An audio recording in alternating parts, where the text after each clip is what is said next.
আসসালামু আলাইকুম, সবাই কেমন আছেন? আশা নয় বিশ্বাস ভালো আছেন। আলহামদুলিল্লাহ আমিও বেশ ভালো আছি। তো আজকে রান্না করব পুঁই শাক দিয়ে পাঙ্গাস মাছ। তো এই তো মাছগুলোকে আমি সুন্দর করে ভেজে নিয়েছি, এই তো উঠিয়ে নিয়েছি।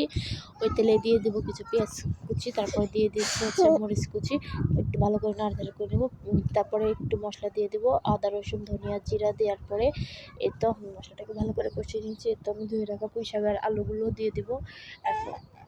দিয়ে নেওয়ার পরে তো সুন্দর করে আমি এখন এগুলো ভালো করে নাড়াচাড়া করে নেব। নাড়াচাড়া করে নেওয়ার পরে একটু নাড়াচাড়া করার পরে আমি এখন ঢেকে দেব।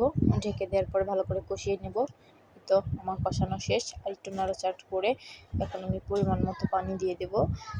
আমার যতটুকু প্রয়োজন ততটুকু পানি দিয়ে দেবো। পানি দেওয়ার পরে আমি আবার ঢেকে দেবো। ঢেকে কিছুক্ষণ জাল করে বলক ওঠার পরে আমি মাছগুলো দিয়ে দেবো। মাছগুলো দিয়ে দেওয়ার পরে একটা বলক দিয়ে নামিয়ে নিব। নামিয়ে নেওয়ার পরে আমি আরেকটা কড়াই বসিয়ে দিয়েছি। কড়াই বসানোর পরে আমি এখানে দিয়ে দেবো কিছু পেঁয়াজ কুচি।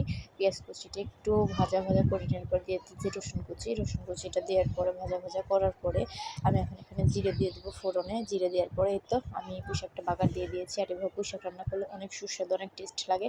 তারপরে আমি দেওয়ার পর ঢেকে দিয়েছি। ঢেকে আরেকটা বলক দিয়ে আমি শাকটা নামিয়ে নিয়েছি।